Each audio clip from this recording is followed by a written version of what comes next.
کے ذہنوں میں ایک بات بٹھا دی گئی کہ قرآن از ناٹ مینڈیٹری بک، یہ کوئی لازمی کتاب نہیں ہے، یہ کتاب مقدس ہے، یہ آپ کی مذہبی کتاب ہے، اس کا آپ کی زندگی کے ساتھ کوئی تعلق نہیں ہے، اس کا کمانے کے ساتھ کوئی تعلق نہیں ہے، اس کا معاشرت کے ساتھ کوئی تعلق نہیں ہے، اس کا معیشت کے ساتھ کوئی تعلق نہیں۔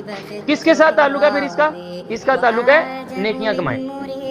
اور جب یہ بھی کہا گیا نا نیکیاں کمائیں، نیکی کو بھی ہماری نظر میں انہوں نے سیر مبین کر دیا۔ جب پوچھا جائے نیکی کیا ہے، نیکی کیا ہے؟ کوئی چیز کا ریوارڈ ملنا، یہ نہیں، اگر کسی چیز کا ریوارڈ ملے نا، اس ریوارڈ کو کہتے ہیں ثواب، بدلہ یا نیکی۔